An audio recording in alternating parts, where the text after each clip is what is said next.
할렐루야. 이곳에 오신 여러분을 환영하고 축복합니다. 함께 일어나서 하나님께서 주신 말씀 읽겠습니다.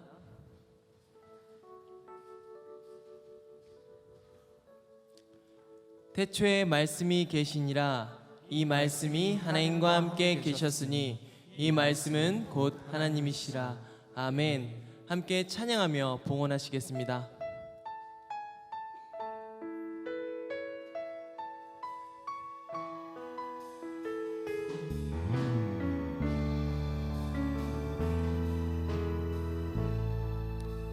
하늘의 문을 여소서, 하늘의 문을 여소서, 이곳을 주목하소서. 주를 향한 노래가 꺼지지 않으니 하늘을 열고 보소서. 이곳에 임재하소서. 주님을 기다립니다.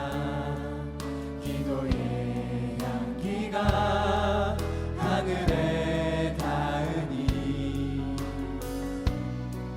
주여 임재하여 주소서.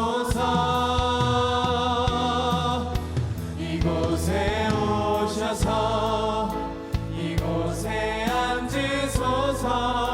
이곳에서 드리는 예배를 받으소서. 주님의 이름이, 주님의 이름만이, 오직 주의 이름만 이곳에 오셔서,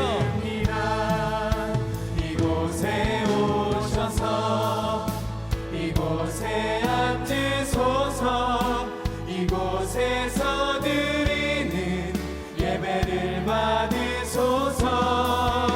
주님의 이름이, 주님의 이름만이, 오직 주의 이름만 믿음으로 고백합니다. 이곳에 오셔서, 이곳에 오셔서 이곳에 앉으소서. 이곳에서 드리는 예배를 받으소서. 주님의 이름이, 주님의 이름만이, 오직 주의 이름만 이곳에 있으리라. 오직 주의 이름만, 오직 주의 이름만 이곳에 오직 주의 이름만, 오직 주의 이름만 이곳에 있습니다.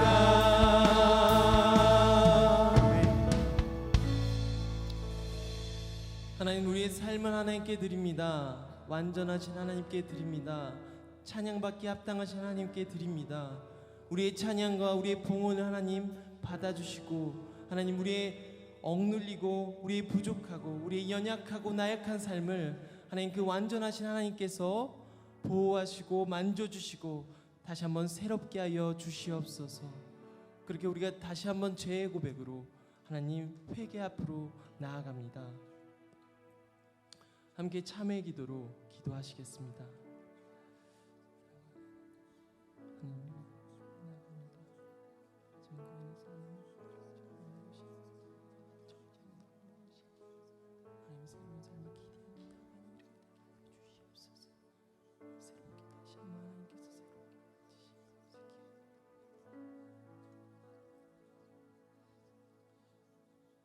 자신의 죄악을 내어놓고 하나님의 긍휼을 구하는 자에게 주시는 용서의 말씀이 여기 있습니다. 다시 우리를 불쌍히 여기셔서 우리의 죄악을 발로 밟으시고 우리의 모든 죄를 깊은 바다에 던지시리이다. 아멘. 이 말씀에 의지하여 참여하는 우리 모두의 죄와 허물이 이 시간 완전히 사하여졌음을 담대히 선언합니다. 이제 제사함의 확신을 가지고 사도신경으로 우리의 신앙을 하나님 앞에 고백하겠습니다. 나는 전능하신 아버지 하나님, 천지의 창조주를 믿습니다. 나는 그의 유일하신 아들 우리 주 예수 그리스도를 믿습니다.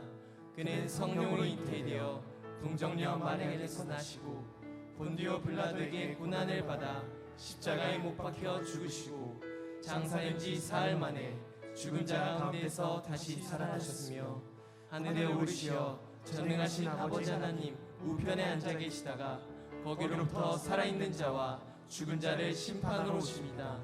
나는 성령을 믿으며 거룩한 공교회와 성도의 교제와 죄를 용서받는 것과 몸의 부활과 영생을 믿습니다. 아멘.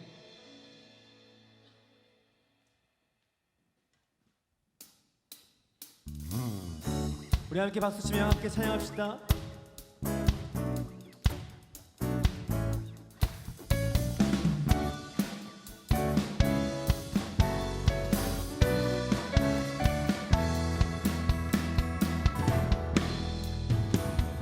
하늘 위에 주님 밖에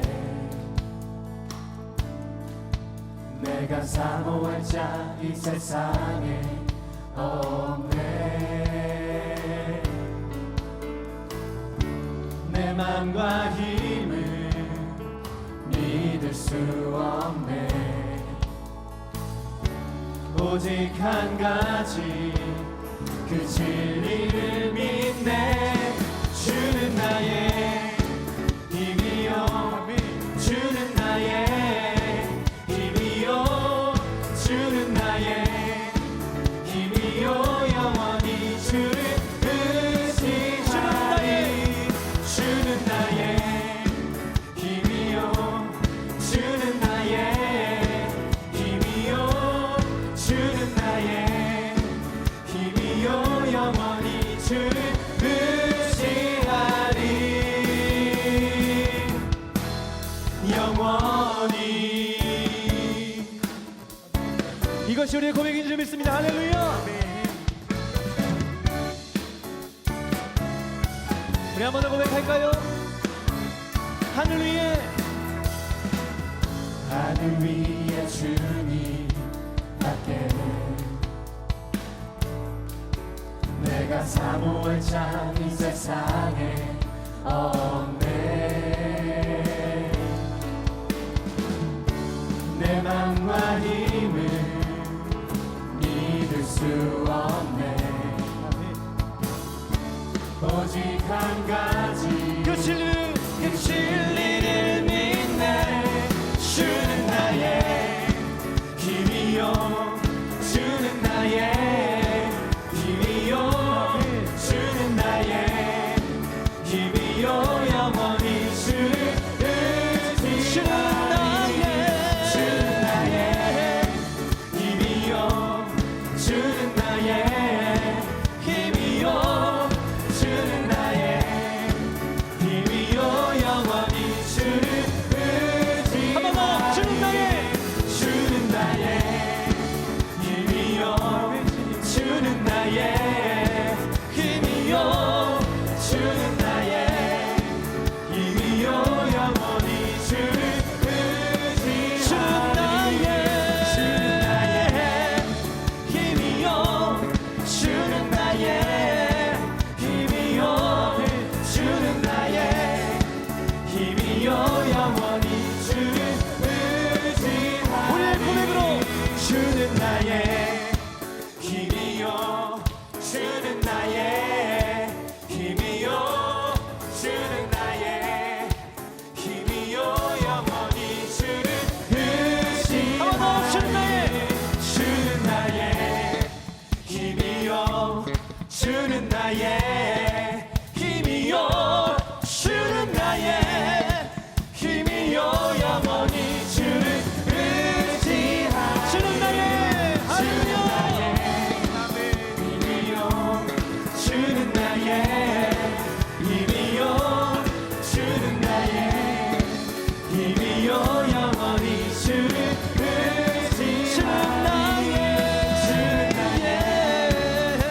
힘이요 주는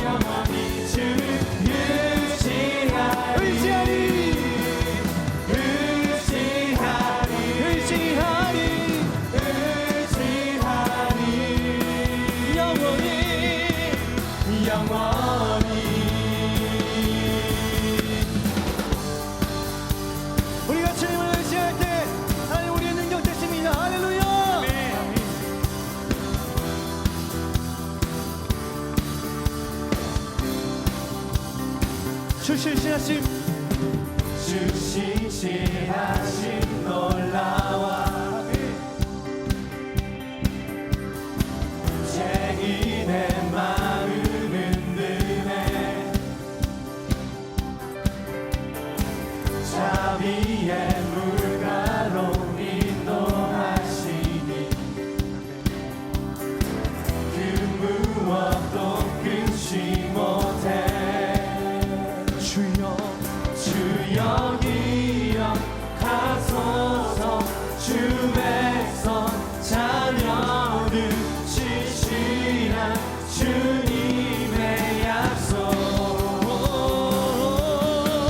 주님의 은혜 내게 넘치네 나를 향한 주 은혜 주님의 은혜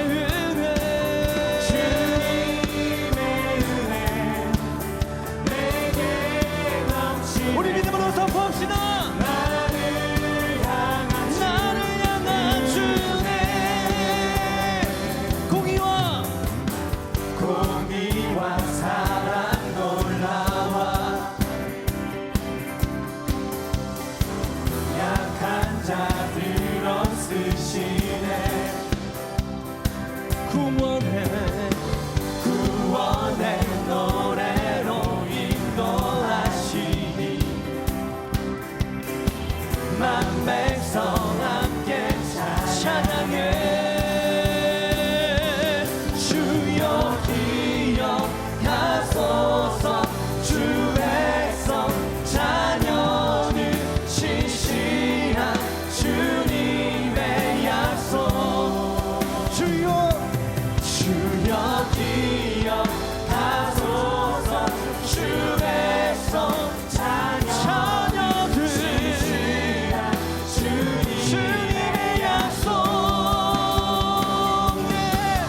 주님의 은혜 내게 넘치네 나를 향한 주 은혜 주님의 은혜 내게 주님의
지극히 높은 주님의 낮은 성소로 들어갑니다. 세상의 신을 벗고서 주 보좌 앞에 엎드리리. 내 주를 향한 사랑과 그 신뢰가 사그라져 갈 때 하늘로부터 이곳에 장막이 넘기네.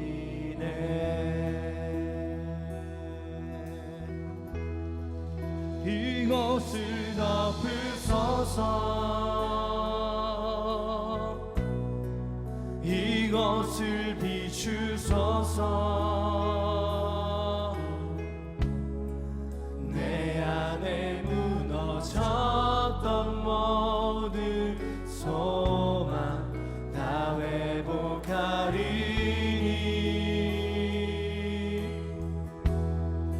이곳을 지나소서.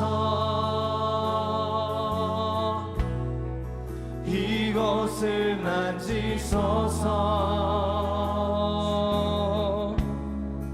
내 안에 죽어가는 모든 예배 다 살아나리라.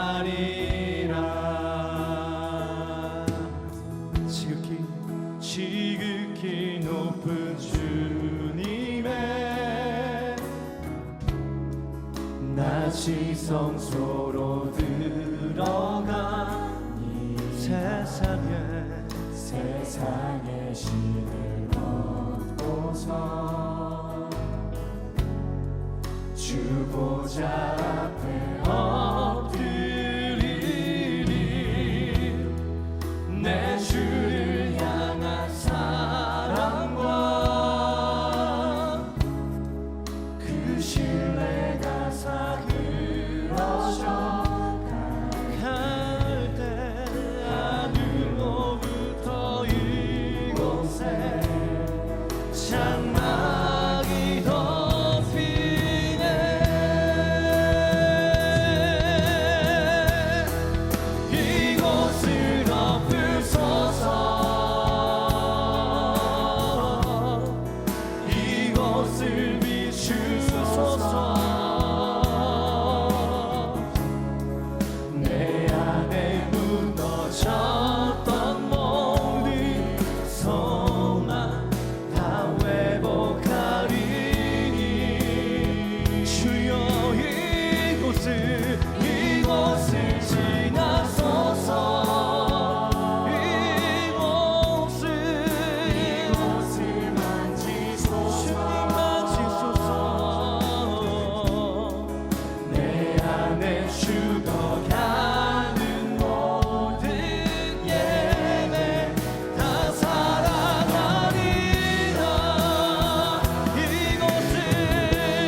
상황에도 나는 예배하네. 부르신 이곳에서 나는 예배하네. 어떤 상황에도 나는 예배하네.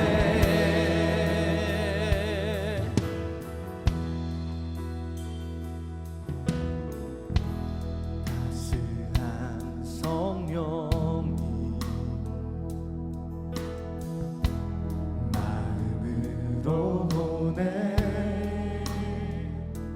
내 몸을 감싸며 주어지는 평안아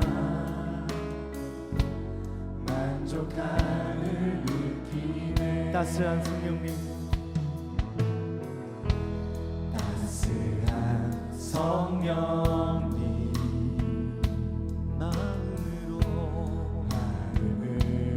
보내 내 몸을 감싸며 주어지는 평안아 만족함을 느끼네. 부르신 곳에서 나는 예배하네. 어떤 상황에도 나는 예배하네. 부르신 곳에서 나는 예배하네.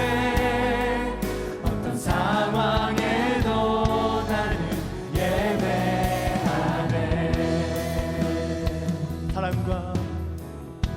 사랑과 진리에 주님 우리가 그 빛을 봅니다. 한 줄기 빛 보내 내 몸을 감싸며 주어지는 평안아 그 사랑을 느끼네. 우리 한 번 더 사랑과 진리에 사랑과 진리에 한 줄기 빛 보내. 한 줄기 빛 보내 오늘 이 시간 우리 가운데 비춰져야 할 내 몸을 감싸며 주어지는 평안아 그 사랑을 느끼네. 부르신 곳에서 나는 예배하네. 어떤 상황에도 나는 예배하네. 부르신 곳에서 나는 예배하네. 어떤 상황에도 나는 예배하네. 내가 걸어갈 때 길이 되고 내가 걸어갈 때 길이 되고 살아갈 때 삶이 되는 그곳에서 예배하네.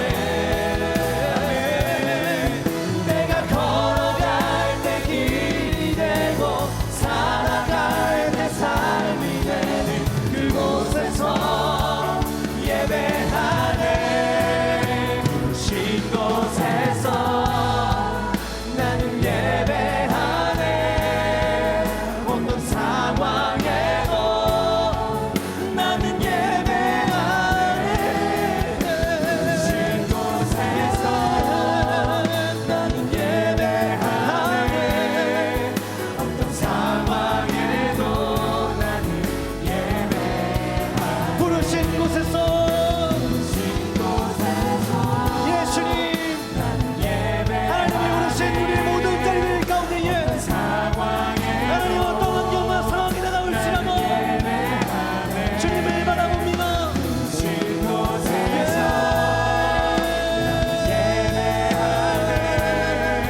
어떤 상황에도 나는 우리 이 시간 같이 함께 기도합시다. 하나님 어떤 환경과 상황에서도 오늘 나를 부르신 하나님 그 주님을 바라봅니다. 하나님을 의지합니다. 우리 함께 주의 이름 한 번으로 같이 기도합시다. 주여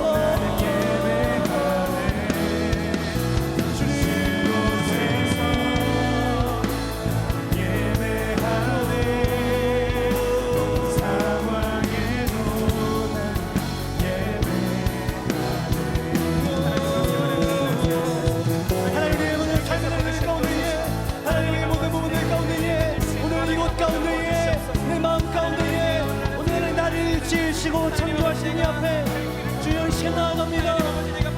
주님, 내 마음이 어떨지라도, 내 마음이 죄악 가운데 있을지라도 주여 그래도 나아갑니다. 주님 앞에 섭니다. 있는 모습 그대로 나아갑니다.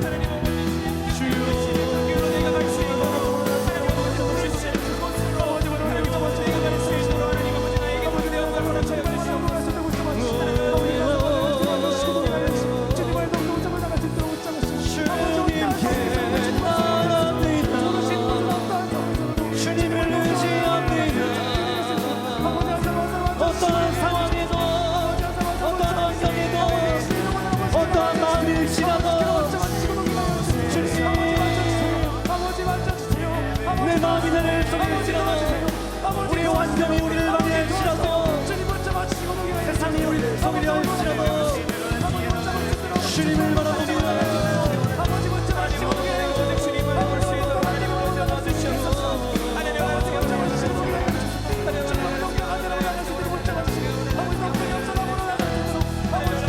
쉰 곳에서 예배하네.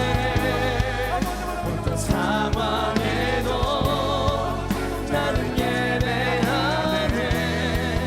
부르신 곳에서 나는 예배하네. 어떤 상황에도 나는 예배하네. 부르신 곳에서 나는 예배하네. 어떤 상황에도 나는 예배하네. 부르신 곳에서 나는 예배하네. 어떤 상황에도 나는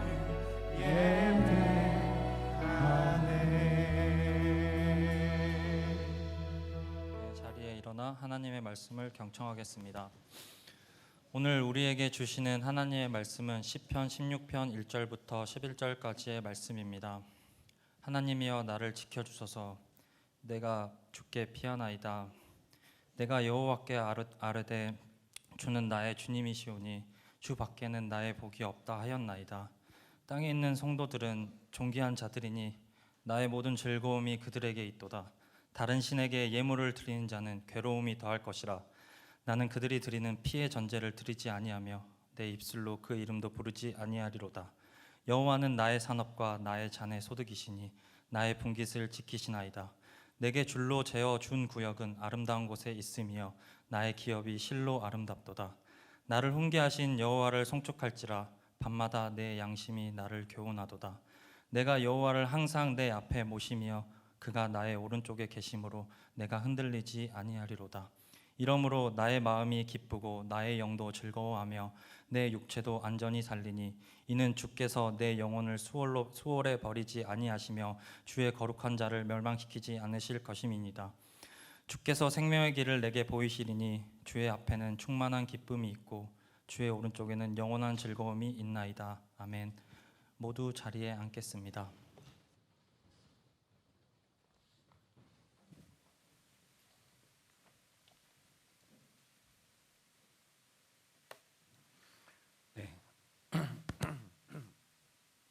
지난주에 우리가 하나님이 기뻐하시는 경건에 대해서 살펴봤는데 그날 목장 모임들이 좀 달랐다 그래요. 예.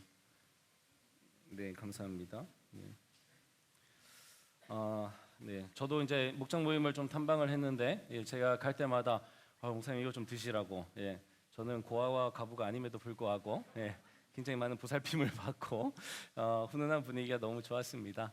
자, 오늘은 제가 조금 더 무거운 주제를 한번 덜쳐볼까 합니다. 점점 무겁게 가는 것은 성경에도 나와 있듯이 우리가 처음에는 이유식을 먹어요. 물론 그 전에는 이제 우유만 먹겠죠. 그러다가 이유식을 먹고 나서 그게 좀 소화가 가능하고 씹는 기능이 가능해지면 조금씩 더 질긴 것들을 먹기 시작을 합니다. 그리고 나중에는 이제 아주 질긴 고기들도 우리가 충분히 씹어 먹고 이제 삼킬 수도 있게 되는 거죠. 말씀도 마찬가지라고 합니다. 그래서 말씀이 처음에는 우리가 뭐 좋아하는 말씀, 또 우리의 삶에 바로 팍팍 와닿는 잠언과 같은 말씀들을 좋아하다가 그 다음에는 이제 우리가 조금 씹기 힘든 그런 말씀 또는 내 삶을 좀 생각해보게 하는 말씀 그런 것들을 보기도 합니다. 우리 청티운 공동체가 아까 기도해 주신 우리 형제님 말씀처럼 정말 이렇게 지난 한 5년, 4, 5년 동안 흘러오면서 말씀에 가까웠습니다. 그리고 작년 한 해는 1년 동안 어찌됐든 이제 우리가 성경 통독을 하면서 말씀 창세기부터 요한계시록까지도 한번 다 보게 됐는데요. 그렇게 다가오면서 개인적으로는 어떨지 모르겠지만 공동체 전체적으로는 신앙의 어떤 평균이랄까요? 많이 성장한 것을 보게 됩니다. 그래서 점점 이런 말씀들도 가능하겠다 싶어서 자꾸 성령님께서 제 안에서 부추기시는 것 같아요. 그래서 오늘 그 말씀을 한번 전해보도록 하겠습니다. 여러분들도 우리 기도했던 것처럼 정말 하나님의 말씀을 진지하게 경청하시면서 잘 받으시기를 바랍니다. 자, 오늘 말씀의 주제는 당신의 신학은 무엇입니까? 입니다. 당신의 신학은 무엇입니까? 신학이라는 말만 들어가도 뭔가 좀 무겁죠, 그렇죠? 그런데 신학이 뭐죠? 신학 목사님들이 이제 목사가 되기 위해서 거치는 그 학문, 뭐 신학, 학교, 신학교 뭐 이런 것들만 좀 알고 계시는데, 그러면 신학이라고 하는 거 어렵지 않습니다. 신학은요 간단하게 신에 관한 학문이에요, 그렇죠? 다른 인문학이나 뭐 의학이나 이런 거에 대한 정의와 마찬가지입니다. 신에 관한 학문이 신학인데, 신에 대한 사랑과 존경으로 신을 알고자 하는 마음으로 학문하는 게 바로 신학이라고 하는 겁니다. 다시 한번 알려드리면 신에 대한 사랑과, 자 보세요. 우리가 공부를 하려고 할 때에 두 가지 호기심이 있습니다. 하나는 뭐냐면 내가 이거 알아내 버릴 거야라고 하는 약간 정복자적인 이제 호기심이에요. 내가 지금 내가 모르는 게 있어? 내가 이거 다 알아내 버려야지라는 마음으로 이제 덤벼드는 거죠. 그래서 내가 모르는 것들을 하나하나 없애가는 겁니다. 두 번째가 있는데 그게 뭐냐면 우리 연인들 간에 서로 알고 싶어하는 마음이에요. 내가 저 사람을 다 알아버릴 거야. 그리고 다 알고 나면 버리고, 그거 아니잖아요, 그렇죠? 예. 내가 너무 좋아하는 사람이라 그 사람에 대해서 내가 좀 궁금한 거죠. 이 사람은 도대체 뭘 좋아하는 걸까? 그 알아서 뭐 하려고요? 더 사랑하려고요. 내가 그 사람을 더 배려하려고요, 그렇죠? 더 행복하게 해주려고요.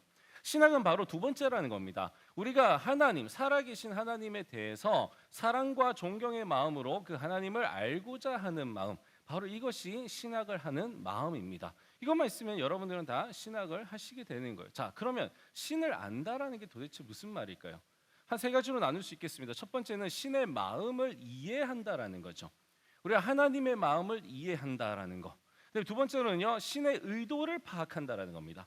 하나님이 어떤 의도로 이렇게 하셨을까? 예, 알겠습니다.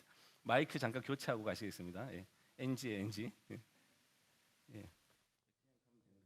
예, 감사합니다. 자, 신의 의도를 파악하는 거. 이건 마음을 이해하는 거랑 조금 차이가 있다라는 거 아시겠죠? 신의 의도, 도대체 이 일이 왜 일어났을까? 하나님께서 어떠한 의도를 가지고 내 삶에 또는 우리 인류의 세상에 이런 일들이 일어나게 하신 걸까? 이런 의도를 파악하는 거고요. 세 번째는 신의 관점으로 세상을 바라보는 겁니다.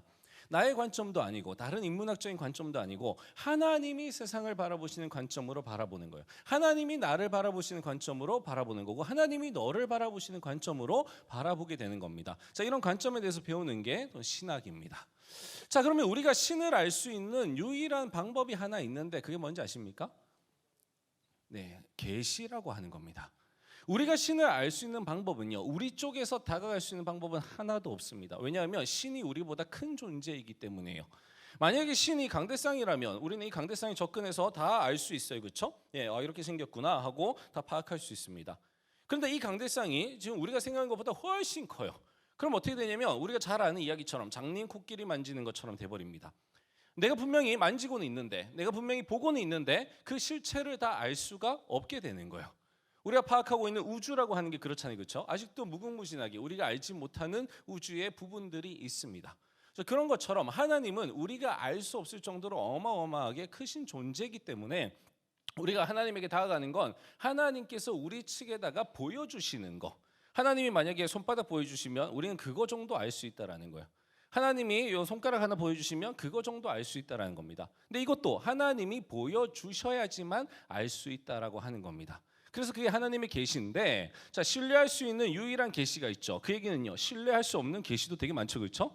직통 계시 받으신 분들 굉장히 많습니다. 유튜브 이런 데 보면 엄청 많아요. 자기가 계시 다 받아가지고, 이만희 씨 이런 분들도 자기가 계시 다 받은 분들이죠, 그렇죠? 자, 신뢰할 수 없습니다. 신뢰할 수 있는 유일한 계시가 뭐냐면 잘 아시는 것처럼 성경이라고 하는 겁니다. 그리고 우리는 이 성경을 하나님의 말씀이라고 얘기를 해요. 하나님께서 직접 계시해 주신 부분이 바로 이거라고 하는 겁니다. 그렇죠? 그래서 우리는 이 성경 말씀에 입각해서 하나님을 들여다보는 거예요. 그 얘기는 뭐냐면 우리는 성경 말씀에 표현되어 있는 하나님만 알 수 있다라는 거고, 그 표현되어 있지 않은 하나님의 부분들이 굉장히 많이 있을 거다라는 겁니다. 왜냐하면 하나님은 이 성경 말씀보다 크신 분이거든요. 하나님께서 계시해 주신 부분이, 그것도 이스라엘의 역사라고 하는 아주 단편적인 역사를 가지고, 온 인류의 역사도 아니잖아요. 그렇죠? 우리나라 역사도 아니잖아요. 정말 이스라엘이라고 하는 선택된 한 민족의 역사를 가지고 하나님께서 스스로를 보여주신, 그 사실은 너무나 작은 부분인 거예요. 우리가 성경을 공부한다고 해서 하나님을 다 알 수 있느냐? 절대 불가능하다는 거죠. 단지 계시된 이 성경 말씀을 통해서 우리는 하나님을 알 수 있다는 겁니다. 자, 그래서 신학을 공부한다는 건 뭐냐? 종합해 보면 이겁니다. 하나님의 계신 성경을 통해서 하나님의 마음을 이해하고 하나님의 의도를 파악하고 하나님의 관점으로 세상을 바라보는 것, 바로 이것이 신학을 한다라는 겁니다. 자, 그러므로 모든 그리스도인은 신학자입니다. 풀타임으로 프로페셔널하게 신학만 공부하는 사람은 아니라 할지라도 모든 그리스도인들은 전부 다 신학을 하시는 분들인 겁니다. 그렇죠? 여러분들은 말씀을 가지고 있습니다. 여러분들은 하나님의 마음을 묵상을 통해서 파악하고 계십니다. 그렇죠? 이해하고 계십니다. 그리고 여러분은 하나님의 의도를 자동적으로 생각하게 됩니다. 목장로 모임에서 나누는 게 그거잖아요. 그렇죠? 내 삶에 지금 이런 일이 일어났는데 도대체 이게 하나님의 의도를 모르겠다. 넌 좀 알겠냐? 그럼 옆에 있는 사람들, 좀 신앙의 선배들이 들어보고 나도 비슷한 경우가 있긴 있었는데 나 때는 이랬던 것 같아 라고 하면서 하나님의 의도를 파악해 봅니다. 그리고 하나님의 관점이라는 것도 우리는 설교 말씀을 통해서, 강의를 통해서, 온갖 서적들을 통해서, 신앙 서적들을 통해서 많이들 배워왔습니다. 그리고 그 서적들을 통해서 우리는 하나님의 관점을 알고 세상을 바라보려고 노력을 하고 있습니다. 그래서 우리 모두는 다 신학을 하는 사람들입니다. 자, 그렇다면 제가 묻습니다. 당신의 신학은 무엇입니까? 모든 사람이 신학이 다 똑같을 거라고 생각하지만 절대 그렇지 않습니다. 그렇죠? 우리가 기본적으로 아는 교단의 숫자만 해도 굉장히 많습니다. 교단의 숫자가 그만큼 많다라는 건 그들이 생각하고 있는 그들의 신학이라고 하는 것이 조금씩 다르다는 거예요. 아예 다른 걸 뭐라 그래요? 이단이라고 합니다. 그렇죠? 예. 그러나 조금씩 다를 때 우리는 조금 수용할 수 있지만 다른 교단이라고 얘기합니다. 아예 신학이라고 하는 신 자체가 달라져 버리면 뭐가 될까요? 타 종교가 되는 거죠. 그렇죠? 그거는 아예 우리가 믿는 하나님과 다르다라고 아예 제껴 놔 버리는 거죠. 자, 그렇다면 당신의 신학은 무엇입니까? 여기 있는 사람들이 350명 가량 될 것 같은데 350명은 다 각자의 신학을 가지고 있습니다. 물론 굉장히 비슷한 사람들도 있고 얘기하다 보면 좀 다른데 우리 같은 교회 다니는 거 맞아? 라고 할 정도로 뭔가 세세한 부분에 있어서 다를 수 있습니다. 제가 왜 이렇게 말을 빨리 하느냐? 오늘 내용이 길기 때문입니다. 자, 시편으로 맛보는 다윗의 신학을 한번 보도록 하겠습니다. 그렇죠? 예. 오늘 말씀을 읽었으니까 읽은 말씀을 우리가 들여다봐야 됩니다. 자, 성경을 한번 펴보시고요. 시편 16편 오늘의 말씀입니다. 오늘의 말씀을 보면 다윗이 이 시편을 그냥 적은 게 아닙니다. 이 시편 16편 속에는 다윗의 신학이 들어있어요. 제가 오늘 그걸 좀 분석을 해드릴 건데, 자, 오늘은 여러분의 성경책과 함께 앞을 한번 봐주시기 바랍니다. 오늘따라 이게 좀 흐리네요, 그렇죠? 제가 좀 읽어드릴게요. 예, 감사합니다. 여러분 거기 보시면 처음에 나를 지켜주소서라고 되어 있습니다, 그렇죠? 예, 나를 지켜주소서라는 표현을 합니다. 그리고 내가 피할 거라고 얘기를 해요. 그 얘기인즉슨 지금 다윗은 하나님을 어떤 하나님으로 알고 있다라는 거죠? 우리를 지켜주시는 하나님으로 알고 있다라는 겁니다. 만약에 다윗이 나를 지켜주시는 하나님이라고 믿지 않는다라면, 그렇게 인식하고 있지 않다라면 하나님께 나를 지켜달라고 말할 수가 없습니다. 하나님이 충분히 나를 지켜주시는 분이라고 믿기 때문에, 그렇게 알고 있기 때문에 지금 이 얘기를 하는 겁니다. 그래서 그 하나님께 내가 피하겠다라고 결정을 한 거예요. 다윗의 신학에 따라서 지금 다윗은 고백을 하고 행동을 하게 되는 겁니다. 두 번째 이런 구절이 나옵니다. 눈으로 좀 내려오시면, 주는, 제가 순서대로 쭉 해놓은 거거든요. 주는 나의 주님이시오니라는 표현이 있습니다. 그렇죠? 여러분 이거 우리가 그냥 흘려넘길 수 있겠지만 한번 생각해 보세요. 하나님은 어떤 하나님이에요? 온 우주를 창조하신 분입니다. 그리고 하나님은 어떤 하나님이에요? 아브라함과 이삭의 하나님이라고 그래요. 그렇죠? 그 하나님이 야곱의 하나님이 됩니다. 그 하나님이 어디까지 온 거예요? 다윗에게는 나의 하나님으로 온 겁니다. 여러분 얼마나 많은 사람들이 하나님을 그냥 초월적인 신이라고만 생각하는지 몰라요. 그 하나님을 나의 하나님으로까지 받아들이는데 시간이 굉장히 많이 걸립니다. 비록 내 부모님이 하나님을 정말 열심히 믿는다 할지라도 내 부모님의 하나님이 나의 하나님이 되기까지 엄청난 시간을 걸려서 25살, 30이 돼서야 이제 드디어 내 하나님이 되어서 내 신앙 고백을 하는 사람들이 많이 있습니다. 이 자리에도 있습니다. 다윗은 지금 나의 하나님으로, 온 우주의 하나님을 나의 하나님으로 고백하고 있는 겁니다. 이것 또한 다윗의 신학에서 나온 겁니다. 세 번째, 주 밖에는 나의 복이 없다라고 했습니다. 그렇죠? 여기서 밖이라는 겁니다. 뭐 주님만이 이게 아니라 영어 성경 보면 주 밖이라는 건데요. 그래서 복 주시는 하나님이에요. 복 주시는 하나님. 여러분, 다윗은요, 하나님이 어떤 하나님이라고 생각을 했냐면 이 하나님은 복을 관장하시는 하나님입니다. 복을 주기도 하시고 복을 빼앗기도 하시고, 그렇죠? 저주를 내리시기도 하시는, 우리가 삶 가운데 복이라고 칭할 수 있는 모든 그 축복, 뭐 블레싱, 뭐 다 번역 가능하죠. 이런 것들, 그걸 관장하시는 분이, 주장하시는 분이 바로 하나님이라고 믿는 겁니다. 그래서 그 주님 밖에는 나의 복이 없다라는 거예요. 주님 안에 있을 때 내가 복을 받을 수 있을 거란 겁니다. 주님 밖 다른 곳에서, 하나님 외에 다른 곳에서 내가 복을 찾지 않겠다라는 겁니다. 그 다음에 네 번째, 성도들은 존귀한 자들이니라고 되어 있습니다. 그렇죠? 이 땅의 성도들은 존귀한 자들이니, 다윗이 함께 생활하고 있는 그 백성들을 어떻게 보고 있는지에 대한, 인간을 어떻게 보고 있는지, 그리고 또 그 백성들을 어떻게 보고 있는지에 대한 관점을 보여줍니다. 여러분, 다윗은 왕이에요. 그렇죠? 왕인 다윗이 자신의 백성들을 보면서 더 세인츠라고 합니다. 성도라고 하는 거예요. 왜요? 같이 하나님을 믿고 살아가는 사람들이라는 거죠. 만약에 우리가 누군가를 볼 때에 와, 저 사람은 성도야 라고 볼 수 있다라면 그 사람을 향한 처음 마음 자체가 좀 달라질 겁니다. 그냥 사람이야 라고 하는 거, 그렇죠? 그리고 그것도 굉장히 과학적인, 자연과학적인 지식을 가지고 또는 진화론적인 지식을 가지고 바라보는 사람, 생명체야 라고 하는 거, 그것과 뭔가 조금 존귀한 사람이야 라고 하는 것과 저 사람은 성도야 라고 하는 것, 여러분, 우리가 어떤 관점을 가지고 있냐에 따라서 그 사람을 대하는 말과 행동이 달라질 거라는 겁니다. 다윗은 지금 사람들을 성도라고 보고 있습니다. 그래서 뭐라 그래요? 나의 모든 즐거움이 그들에게 있다라는 거예요. 다윗이 관계를 이야기를 하면서 지금 고백하는 내용입니다.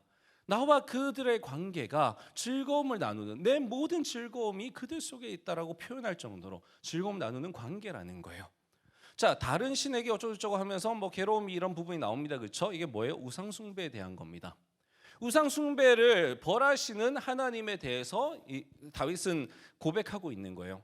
우상 숭배를 싫어하시는 하나님, 그 우상 숭배를 벌하시는 하나님, 그걸 알기 때문에, 그 신학을 가지고 있기 때문에 다윗이 뭐라고 그래요? 내 입술로는 그 이름도 부르지 아니하겠다라고 결단하는 겁니다. 하나님이 싫어하시니 내 입술로는 그 우상의 이름조차도 나는 부르지 않겠다라고 결단하는 거예요. 이 결단이 나오는 이유는 바로 이 신학을 가지고 있기 때문입니다. 자, 여호와는 나의 산업과 소득이시니, 우리가 좋아하는 거 나왔어요. 그렇죠? 예. 여러분, 재정 관리는 다 하나님께 있다라는 거예요. 내가 가지고 있는 산업, 내가 가지고 있는 소득, 여러분, 내가 가지고 있는 재산이라고 하는 것, 이 재산의 있고 없음도 하나님께 달렸다라는 겁니다. 내가 돈을 많이 벌면 내 안에 돈이 쌓이느냐, 그게 아니라는 거예요. 많이 벌었는데 없어요. 여러분, 내가 벌 기회를 내가 노력하면 찾을 수 있느냐, 아니라는 겁니다. 그것 또한 하나님께 달려있다라는 거예요. 다윗은 그 고백이 있었습니다. 그러니까 생사, 화, 복, 인생의 모든 것들을 다 주관하시는 분이 하나님이라는 그 고백을 지금 하고 있는 거예요. 그걸 구체적으로 고백하고 있는 겁니다. 그 다음에 나의 분깃을 지키시나이다. 역시나 나의 재산 또한 지켜주시는 하나님이라고 믿고 있습니다. 그래서 나의 기업이 실로 아름답도다라고 고백을 합니다. 그 다음에 나를 훈계하신 여호와를 송축하다고 되어 있는데, 우리말로 이제 이 훈계라는 게 조금 야단치는 것 같긴 하지만 그냥 카운슬입니다. 그러니까 나에게 조언을 하시는 하나님, 나를 인도하시는 하나님이에요. 여러분, 다윗은요, 그냥 초월적인 하나님이 아니라 그 하나님이 지금 나에게, 그냥 오늘로 치면요, 60억 인구죠. 60억 인구 가운데 그냥 한 명인 나에게 오셔서 나에게 이렇게 살아라 저렇게 살아라 조언해 주시는 하나님으로 알고 있는 거예요. 내 삶을 그렇게 친히 인도해 주시는 하나님이라고 믿고 있는 겁니다. 그것이 다윗이 가지고 있는 신관이라는 거예요. 신학이라는 겁니다. 자, 그다음에 그래서 밤마다 내 양심이 나를 교훈하는도다 하고 또 한 고백을 합니다. 자, 그다음에 그가 나의 오른쪽에 계심으로라고 하면서 하나님의 존재에 대해서 인정하는 부분이 나옵니다. 함께 하시는 하나님인데요. 그렇기 때문에 나의 마음이 기쁘고 영도 즐겁고 육체도 안전히 살리는 영육혼에 대해서 다 얘기를 하는 거예요. 그렇죠? 그러면 이런 고백이 나올 수 있는 이유는 바로 다윗이 이러한 신학들을 가지고 있기 때문입니다. 그러면서 마지막으로 이제 고백하는 말이 주께서 내 영혼을 스올에 버리지 아니하시며. 여러분 우리도 고민하는 게 이거죠. 그렇죠? 내가 분명히 믿음 생활을 하고 있는데 나 지옥 가면 어떡하지? 분명히 나 천국 갈 거라는 믿음은 있는데 나 지옥 가면 어떡하지? 내가 이런 죄를 짓고 나면 나 지옥 가면 어떡하지? 저런 죄를 짓고 나면 한 번도 안 지었던 새로운 죄를 짓고 나면 나 지옥 가면 어떡하지? 전도를 좀 못하면 나 지옥 가면 어떡하지? 교회를 좀 빠지면 나 지옥 가면 어떡하지? 여러분 우리 계속 그 생각합니다. 그렇죠? 우리가 하나님으로부터 버림받으면 어떡하지라는 얘기잖아요. 그렇죠? 이유는요. 하나님이 싫어할 만한 짓을 하고 있으니까요. 그런데 여기에 대해서 다윗은 또 이렇게 고백하는 거예요. 내 영혼을 수월에 버리지 아니하시며 주의 거룩한 자를 멸망시키지 않으실 것임이니이다.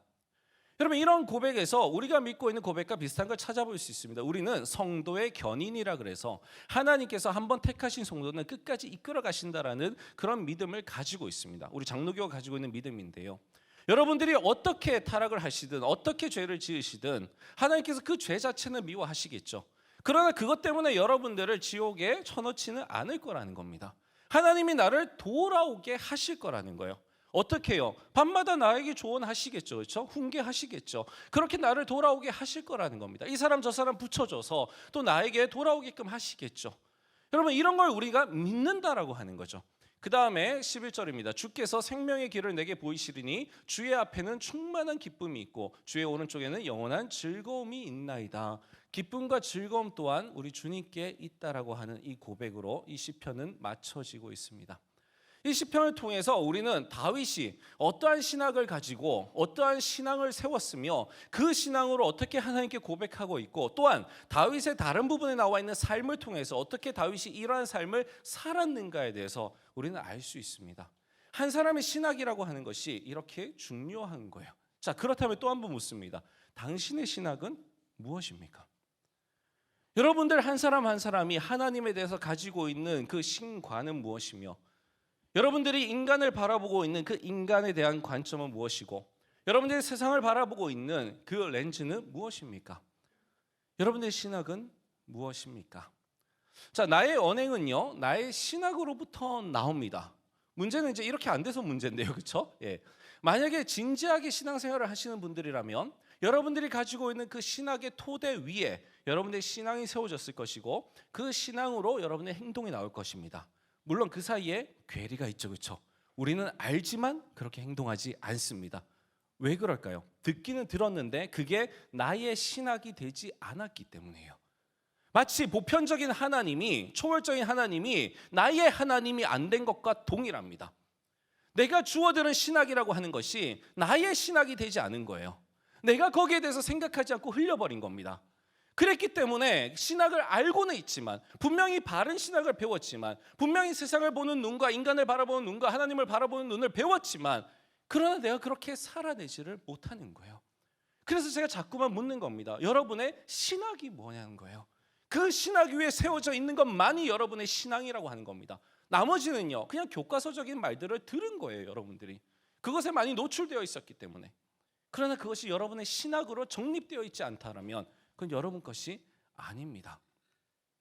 그리스도인의 지식을 한번 보겠습니다. 비그리스도인들은 인문학까지만 압니다. 그렇죠? 인문학까지만 행할 수 있습니다. 왜요? 그들은 신을 모르기 때문입니다. 그러나 그리스도인들은 온갖 인문학이라고 제가 쓰긴 했지만 온갖 자연과학 뭐 다 들어가는 겁니다. 그 모든 세상의 지식과 함께 신학이라고 하는 걸 아는 사람들입니다. 그리스도인들은 그러면 안 믿는 사람들과 똑같이 행동하면 안 되겠죠.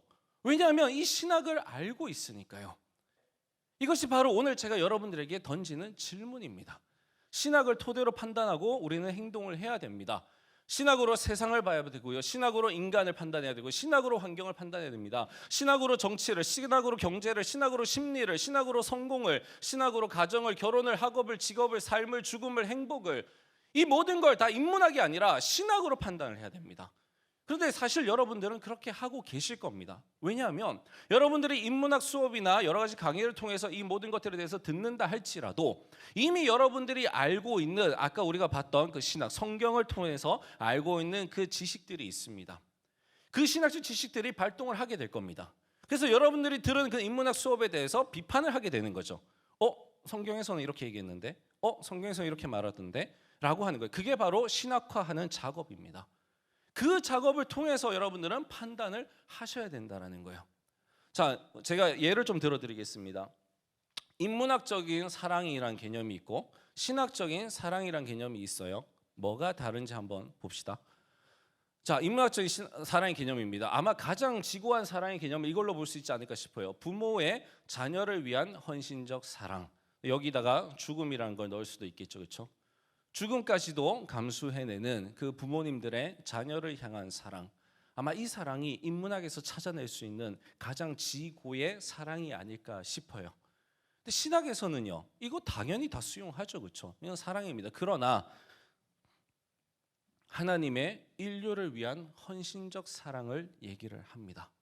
여러분, 한 개인인 엄마 아빠가 아빠는 좀 뺍시다, 그렇죠? 아빠는 사실은 별로 사랑이 없는 것 같아요. 자, 엄마의 자녀를 위한 헌신적 사랑, 아빠를 빼는 이유는 보편적으로 아빠의 헌신적 사랑은 별로 잘 안 나오기 때문입니다.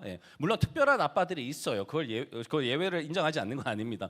그러나 보통 이제 모성을 얘기하잖아요. 엄마의 자녀를 위한 그 헌신적 사랑은요, 하나님의 인류를 위한 자기 죽음, 예수 그리스도의 그 십자가 사건에 비할 바가 아닙니다. 그리고 또 더 나가면요, 우리가 미화시켜서 그렇지 어느 부모님도요 자녀를 하나님이 인류를 사랑하신 것처럼 완전한 아가페 사랑으로, 헌신적 사랑으로 사랑하는 부모는 없습니다. 그렇기 때문에 비교할 수 없는 사랑이에요.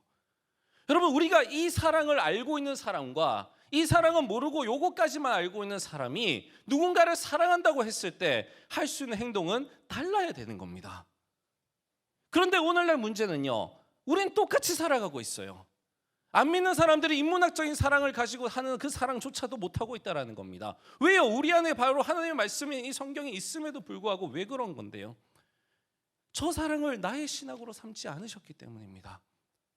저 사랑을 내 생각의 토대로 삼지 않으셨기 때문이에요. 내 삶의 토대, 내 판단의 근거로 삼지 않으셨기 때문입니다. 여러분, 하나님은 우리에게요 그 사랑을 살라고 하십니다. 선한 사마리아인의 비유 우리 지난주에 봤잖아요, 그렇죠? 다시 한번 떠올려 보세요. 하나님 우리에게 그 사랑을 요구하시는 겁니다.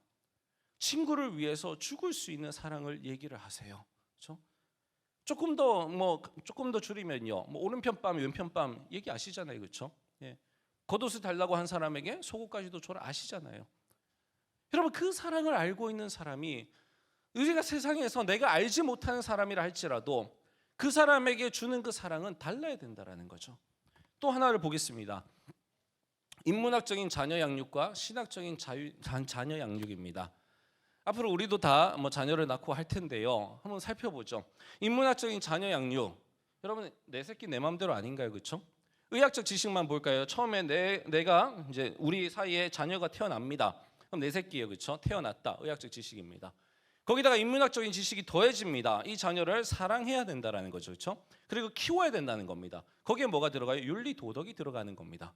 내가 부모라면 내 새끼 죽게 놔두면 안 되는 거죠, 그렇죠? 그래서 우리는요 자기 새끼를 죽게 놔두는 그 사람들을 손가락질하고 감옥에 보냅니다. 그게 인문학적인 지식이 더해진 거예요. 자, 거기까지입니다. 여기서 뭐가 나오냐면 내 새끼는 내 마음대로가 나오는 거예요. 자, 얘는 내가 밥 먹였습니다. 내가 돈 주고 내가 학원 보내고 해서 키웠어요. 그러니 이제 얘는 뭐예요? 내 소유가 돼버리는 겁니다. 물론 거기서 인문학적으로 조금 더 사랑이 있거나 조금 더 이제 그 인권을 소중히 여기는 사람들은 아니다, 그 아이는 하나의 인권이야, 부모 것이 아니야 라는 것까지 얘기를 할 겁니다, 그렇죠? 그러나 사실 오늘날 우리 사회에서 잘 먹히지 않습니다. 우리 한 사람 한 사람은 다 부모 겁니다. 그렇게 우리는 살아왔어요. 오늘도 여러분들이 나이가 30이 넘어서까지 그런 대우를 받고 계십니다, 그렇죠? 그런데 신학이 여기다 가해집니다. 그럼 뭐가 더해질까요? 바로 이게 더해지는 겁니다. 내 새끼 내 거가 아닌 거예요. 하나님의 자녀가 돼버리는 겁니다. 여기서 달라지는 거예요. 믿지 않는 사람들은 여기서 더 이상 갈 수가 없습니다. 그 사람 한 사람의 인권이 더 이상 아무리 얘기를 해도요 존중받을 겨를이 없습니다. 왜요? 내 새끼니까. 내가 낳고요, 내가 먹였고요, 내가 키웠거든요.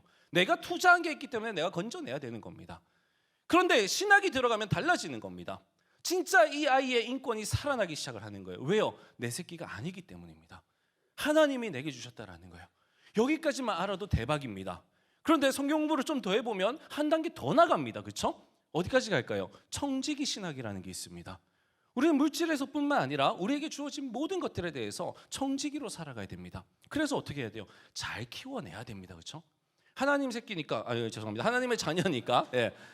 하나님의 제가 흥분했네요. 하나님의 자녀니까 그냥 알아서 하나님 하시겠지 하면 안 된다라는 거죠. 하나님의 자녀를 내게 주셨으니까 청지기로서 내가 잘 키워야 돼요. 그런데 여기에 또 뭐가 들어가요? 잘 키워야 잘에다가 또 인문학으로 다시 돌아갑니다. 그렇죠? 그래서 내가 또 내 거를 막 주입을 하는 거예요. 아니죠. 하나님께서 주시는 그 의도, 그렇죠? 아까 하나님의 마음을 이해하고 하나님의 의도를 파악하라 그랬잖아요.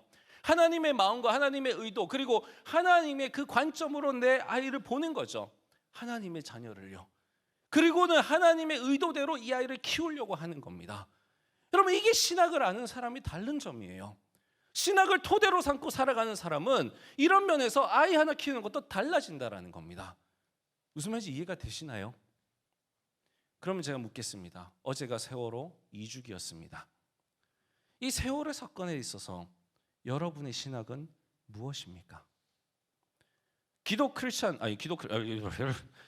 청년으로서, 크리스찬 청년으로서 여러분의 신학은 무엇입니까? 아마 이 가운데 광화문에 여러 번 나갔던 분들이 있겠죠. 그분들은 그분들의 신학이 있습니다.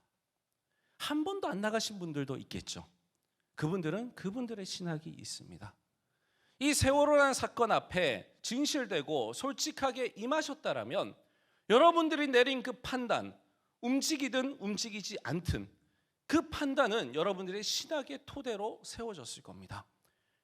여러분들이 인간을 어떻게 이해하시는지, 여러분들이 이 사건을 어떻게 이해하시는지, 여러분들이 이웃을 어떻게 이해하시는지, 여러분들이 삶에 처해지는 고통에 대해서 어떻게 이해하시는지, 여러분들이 죽음을 어떻게 이해하시는지, 여러분들이 삶이라고 하는 것을 어떻게 이해하시는지, 하나님 앞에서 인간이 당하는 이 고통에 대해서 어떻게 이해하시는지, 그것에 따라서 여러분들은 선택하셨을 겁니다.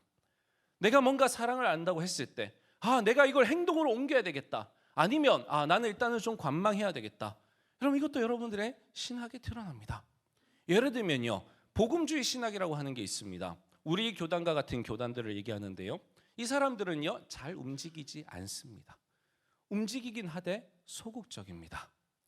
왜냐하면 개인의 구원에 대해서 아주 중요하게 생각을 하고 있고요, 성경 말씀을 배우는 것에 대해서 중요하게 생각을 합니다. 하지만 행동하는 것에 대해서 아주 조심스럽게 생각합니다. 왜냐하면 생각해 보세요. 이 교회 공동체 안에는요, 이런 색깔의 정치색을 가지신 분, 저런 색깔의 정치색을 가지신 분이 있어요. 이 두 부분에 대해서 내가 세월호 사건에 대해서 한 방향으로 움직이기 시작하면 반대 방향에 있는 분들이 불편해지기 시작을 할 겁니다. 그러면 교회에는요 분란이 일어나기 시작을 하겠죠.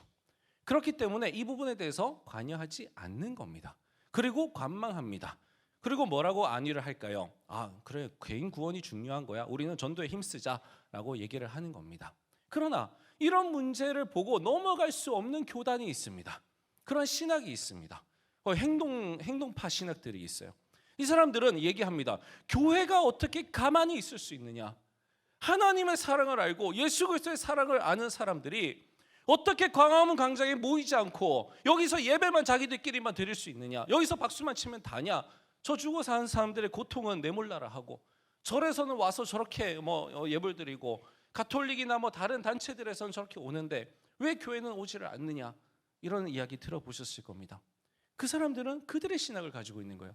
지금 여기서 내가 박수치며 예배드리는 것이 중요한 것이 아니라 내가 나가서 그리스도의 사랑을 내 손과 발로 전하는 것이 중요하다고 생각하기 때문입니다. 그것이 더 중요하다고 생각을 하는 거죠. 삶의 예배를 더 중요하게 생각하는 거고, 앞에 부분은요 실제로 우리가 이렇게 예배 시간에 드리는 예배를 굉장히 중요하게 생각하는 겁니다. 그렇다고 해서 삶의 예배를 중요하게 생각하는 게 아닙니다. 그런데 고려해야 될 게 너무 많은 거예요. 그래서 쉽사리 안 움직이는 겁니다. 여러분들 가운데서도 분명히 이쪽이냐 저쪽이냐, 아니면 또 다른 관점에서 여러분들의 신학을 세우시고 그 신학에 따라서 판단하시고 행동하셨을 겁니다. 여러분, 이렇듯 우리가 앞으로 살아가면서 많은 판단들을 해야 되는데 그 모든 판단은 다 신학의 토대 위에 있어야 됩니다. 여러분들이 읽어가는 그 말씀, 묵상해가는 그 말씀, 배워가는 그 말씀은 그냥 지식을 넣으려고 배우는 게 아닙니다. 이 모든 말씀 안에 지금 우리 레위기 들어간 거 아시나요? 마음과 생각 레위기를 보시면요, 출애굽기도 마찬가지였지만 엄청나게 많은 신학들이 그 안에 들어 있습니다. 여러분들이 세상을 살아가면서 판단해야 될 근거가 되는 자료들이 너무나 많이 들어 있습니다. 그걸 율법이라고 하는 겁니다. 그걸 놓치게 되면 여러분들은 판단 근거를 놓치는 거예요. 왜 한국 기독교가 여기까지 오게 됐냐면 우리가 기도는 계속해서 얘기해 왔지만 바로 그 율법을 들여다보는 걸 잊어버려서 그래요. 구약이라고 해서 어렵다고 해서 두껍다고 해서 우리가 외면했기 때문입니다. 하지만 여러분, 하나님의 나라에 대한 기준 뭘로 삼으실 거예요? 그냥 파라다이스인가요? 아마 목장에 가서 한번 얘기해 보십시오. 각자가 생각하는 천국에 대해서 어떻게 생각하는지 아마 몇 마디 묘사 못할 겁니다. 왜 그럴까요? 근거가 없거든요. 그걸 배운 적이 없습니다. 그냥 하나님이 통치하시는 하나님의 나라, 여기까지가 끝입니다. 그 나라가 어떤 모습인지는 구약에 나와 있어요. 그게 어디 나와 있냐면 그게 출애굽기, 레위기, 신명기, 민수기에 나와 있는 겁니다. 그게 율법이라고 하는 곳에 나와 있어요. 부부관계 어떻게 해라, 결혼은 어떻게 해라, 다 나와 있습니다. 여러분이 살아가면서 경제적인 관계는 어떻게 해라, 공동체가 함께 하려면 어떻게 해라, 국가의 안위를 위해서 어떻게 해라, 여러분 거기 다 나와 있습니다. 개인의 문제, 관계 문제, 공동체, 국가의 문제, 민족의 문제. 여러분 그걸 다 더해보면요, 그게 바로 하나님 나라가 되는 거예요.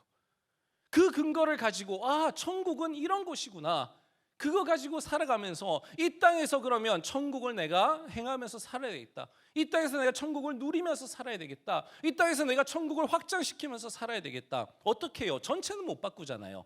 그러나 내가 중심이 되어 있는 내 삶의 바운더리 안에서는 내가 그 천국, 이 구약에서 말하는 제사장 나라라고 하는 그 율법이 지켜지는 나라, 그래서 하나님께서 복을 주시는 나라, 그 복을 부여받는 나라, 그럼 그 나라 살 수 있지 않겠습니까? 진로 때문에 많이들 고민하십니다. 결혼 문제 때문에 많이들 고민하십니다. 여러분 그 문제의 해답이 이 율법에 들어있어요.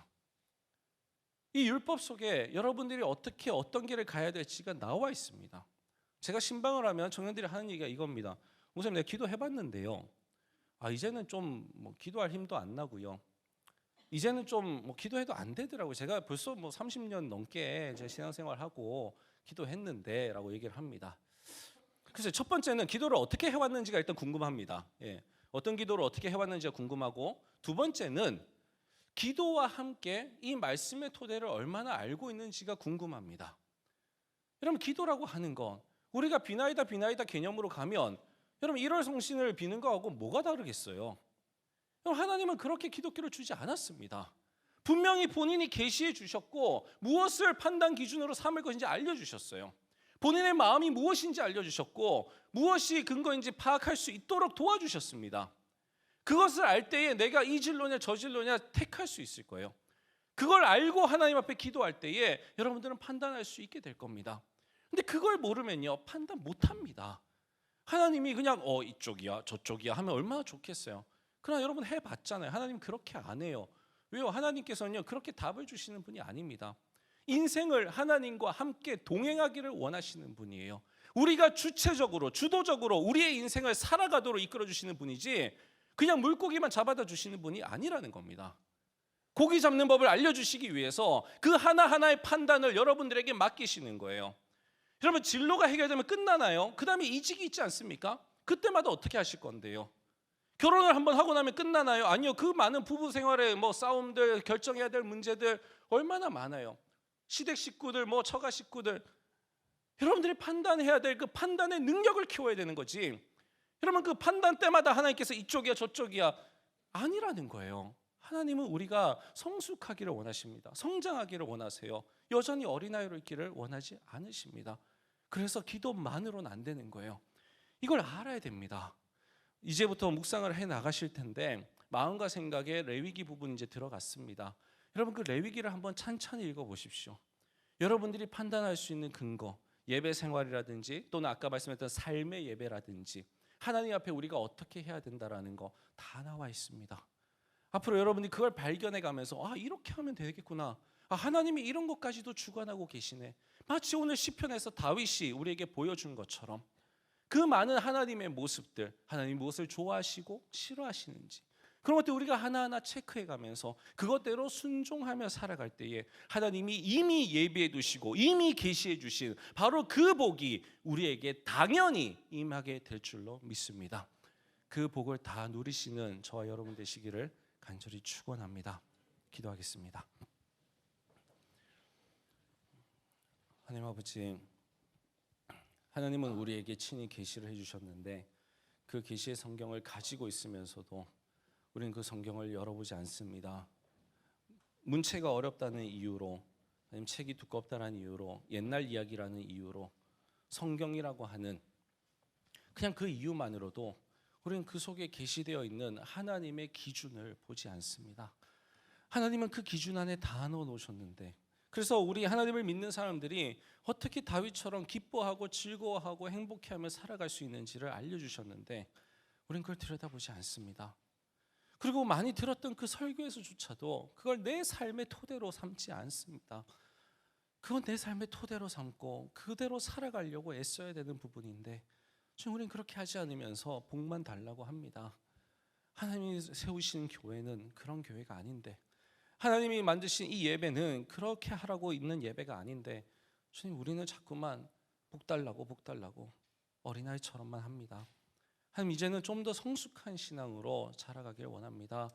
우리 청춘 공동체 정말 이제 하나님 앞에서 좀 더 성숙한, 그래서 하나님 나라를 준비해 갈 수 있는 청년들, 자기의 문제에만 봉착되어 있는 것이 아니라 남의 문제도 이제는 좀 살필 수 있는 사람들, 하나님 주시는 그 자유함을 누리면서 다른 사람의 아픔을 돌봐줄 수 있는 사람들, 하나님의 눈으로 세상을 볼 수 있고 하나님의 마음으로 다가갈 수 있으며 하나님의 손과 발이 되어서 도울 수 있는 그런 하나님의 사람들 되기를 원합니다. 우리 청년들에게 그 은혜 넘치도록 부어주시고 말씀을 볼 때마다 깨달아 알 수 있게 하여 주시고, 주님 그 깨달아 아는 것들을 나눌 때에 그 믿음이 더욱더 풍성해지게 하여 주시옵소서. 감사드리며 예수님의 이름으로 기도합니다. 아멘. 우리 다 같이 일어나서 찬양하시면서 우리의 마음을 단단히 붙잡도록 하겠습니다.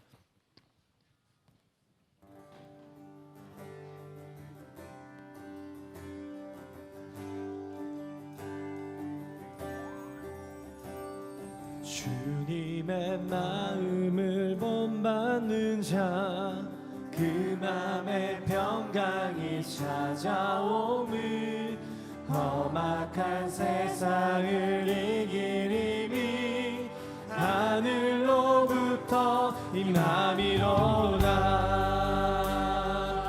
주님의 마음을 본받는 자, 주님의 마음을 본받는 자, 그 맘에 평강이 찾아오니 험악한 세상을 이길 힘이 하늘로부터 임함이로다.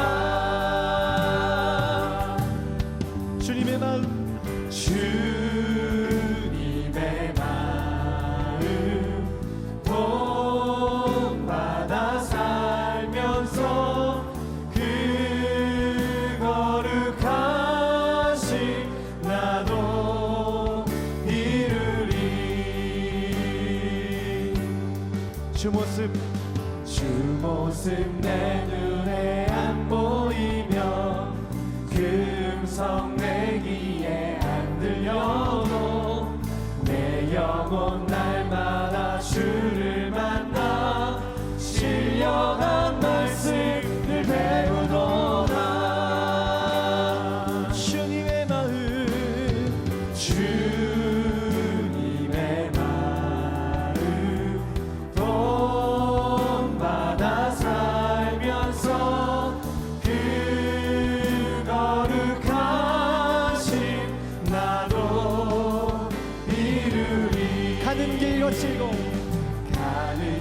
거칠고 험하여도 내 맘에 불평이 없어지는 십자가 고난을 이겨내신 주님의 마음 본받음이라. 주님의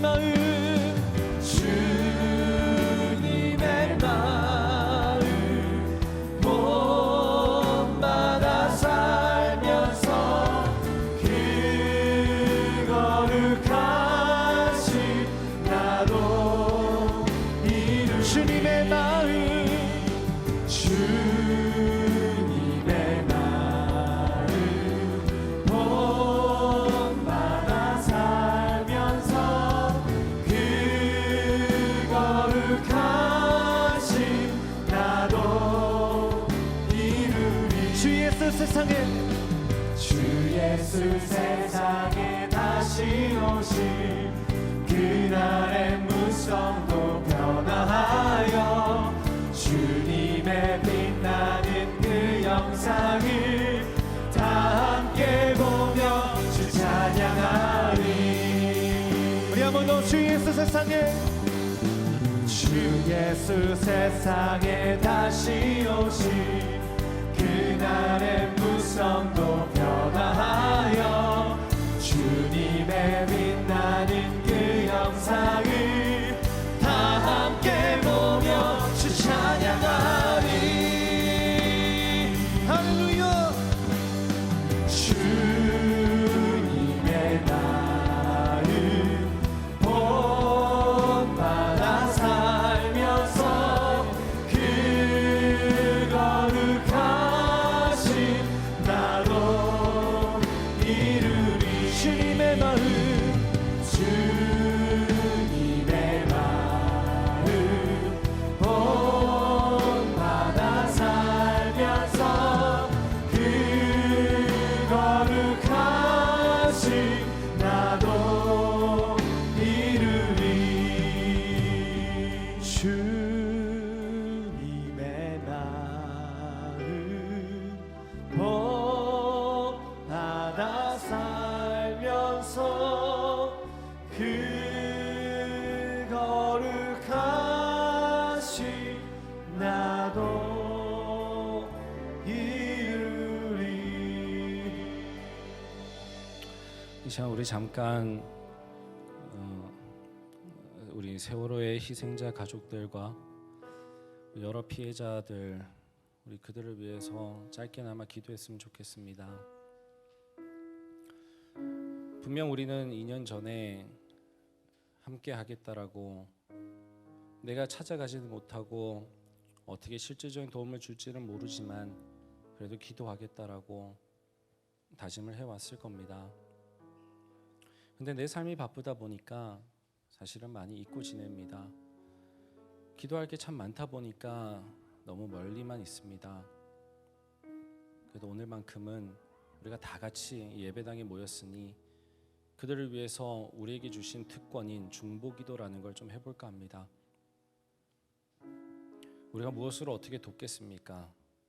우리는 도울 수 없으나 우리 하나님은 그들과 함께 하실 수 있으며 그들을 도우실 수 있고 그들에게 조언을 주실 수 있고 그들에게 힘을 주실 수 있고 그들에게 지혜와 명철을 주실 수 있고 위로와 격려를 주실 수 있습니다. 그 하나님 앞에 우리 그들을 올려드립시다. 다 같이 기도하겠습니다. 하나님 아버지, 2년 전에 있었던 세월호 사건의 이걸 피해자들, 아직도 그 자녀들을 돌려받지 못하고 마음 아파하는 그 부모님들, 주님, 우리가 그들을 기억하며 주님, 그들에게 우리의 마음을 쏟습니다. 내 삶이 바빠 그들에게 가지 못했고 내가 누리고 싶은 게 많아서 그들의 아픔을 나누지 못했습니다. 너무 큰 사건이라 나 한 사람이 어떻게 해야 될지도 몰랐습니다. 공동체를 생각하면서 판단하지 못했습니다. 그 흔한 노란 리본조차도 달고 다니지 않았습니다. 온 국민의 아픔이라고 하면서 정치권을 욕하기만 했지 그 당사자들의 아픔을 굽어 살피실 수 있는 그 하나님께 기도하지 않았습니다. 하나님을 믿는다고 하면서도 하나님께 그들을 부탁하지 않았습니다. 믿고 있는데 그들의 마음을 헤아리지 못했습니다. 내 이웃을 내 몸과 같이 사랑하라고 하신 그 하나님의 말씀을 알면서도 그들을 이웃이라 여기지 않았습니다. 내 이웃과 함께하라는 말씀을 알면서도 그 이웃에게 옷 한 벌 보내지 않았습니다. 안산 땅을 밟지도 않았고 팽목항을 가보지도 않았습니다. 그들을 위해 기도한다라는 것이 부끄럽지만 그래도 기도합니다. 그래도 기도합니다. 그래도 기도합니다.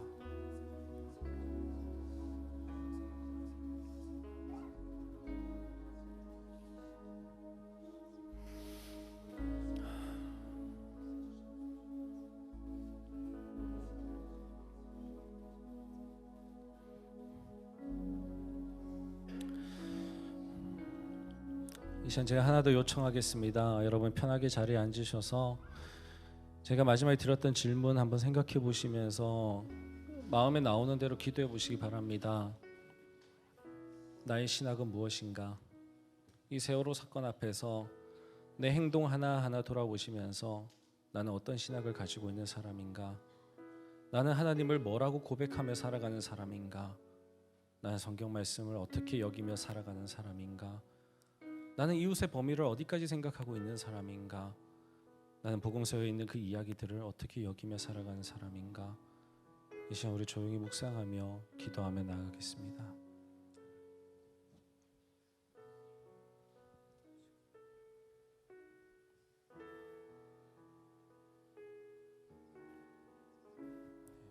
우리 찬양팀들도 들어가시면 되겠습니다.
하나님 앞에 우리가 알고 있는 신학을 하나씩 하나씩 읊조리면서 기도하는 것도 도움이 될 것 같아요.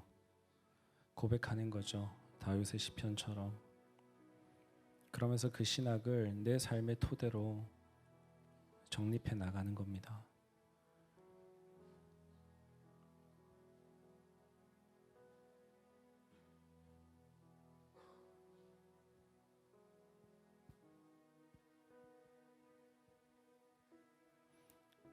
그리고 그 신학이 여러분 삶의 선언문이 되는 거예요.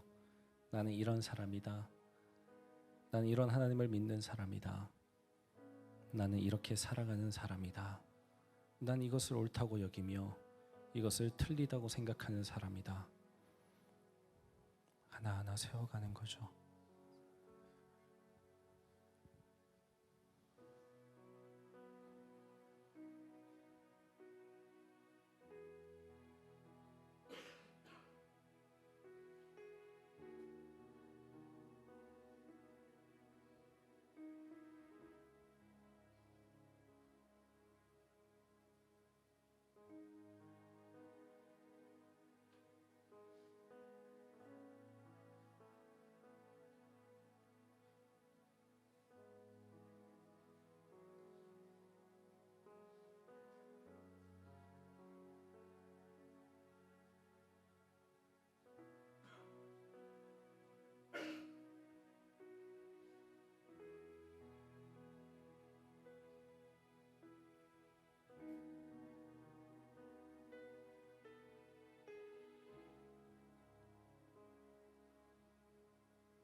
하나님 아버지,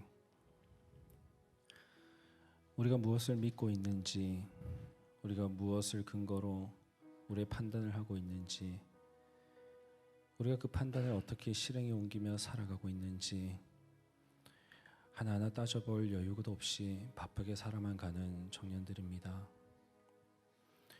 하나님 앞에 기도가 되지 않는다는 넋두리, 그 마음 충분히 이해 가능한 삶을 살고 있는 청년들입니다. 악소리도 나지 않는 아픔을 겪고 있는 청년들입니다. 그 마음을 알기에 우리 서로 더 하나님 말씀 붙들고 더 방법 찾아내고 성경에 나와 있는 그 방법대로 서로 권유해 가면서 함께 일어섰으면 좋겠습니다. 내가 찾아낸 방법 간증하면서 또 그 조언에 힘입어서 새롭게 힘을 내면서 그렇게 서로 세워나가면서 이 힘든 세월 보냈으면 좋겠습니다. 그것이 하나님께서 공동체를 주신 이유고 우리를 홀로 두지 않으신 이유라고 믿습니다. 우리의 목장 하나하나가 하나님이 세우신 공동체로 서로에게 힘을 주고 서로를 세워줄 수 있는 공동체 되게 해주시고, 서로의 아픔을 부둥켜 안고 이웃 사랑을 전할 수 있는 공동체 될 수 있게 해주시고, 남의 아픔까지도 같이 끌어안고 중보할 수 있는 공동체 되게 해주시옵소서. 내 옆자리에서 예배를 방해하고 있는 사람들이 있습니다. 그 사람들을 내가 어떻게 바라볼지, 어떻게 판단할지, 그것 또한 나의 신학 위에 세워지게 하여 주시고, 내가 사랑해야 할 이웃으로, 내가 품어야 할 동생으로, 함께 예배하고픈 동료로 그렇게 여기고, 우리 주님이라면 그 친구를 어떻게 생각하실까? 우리 주님이라면 그 친구의 행동을 어떻게 하실까? 한 번 더 생각해보고 실행에 옮길 수 있는, 한마디 비판의 말과 한마디 부정적인 말, 한마디 욕을 내 입술에 담기보다는 먼저 내 신학을 점검하고 하나님의 관점을 점검해보고, 그리고 다시 한번 하나님의 안경으로 그를 바라볼 수 있는 우리 모두가 되게 하여 주시옵소서. 우리 주님 앞에 우리의 삶을 점검해 나가며 하나하나 주님 앞에 올려드릴 때에 어제보다는 오늘이, 오늘보다는 내일이 더욱더 성숙한 그리스도인들 되게 하여 주시옵소서. 늘 주님께서 인도해 주시고 함께해 주심을 믿으며 감사드리며 예수님의 이름으로 기도합니다. 아멘. 이제는 우리 주 예수 그리스도의 은혜와 아버지 하나님의 사랑과 성령님의 교통하심이 이제 우리의 신학을 가지고 우리의 신학 위에 신앙을 세우고, 그리고 그 신앙 위에 우리의 행동을 더하는 정말 하나님께서 보시기에 참으로 성숙한 기독 청년들이 되길 원하는 우리 청티움 공동체와 이제 함께 예배드리신 모든 분들 위해 이제부터 영원토록 함께 없시기를 간절히 축원하옵나이다. 아멘.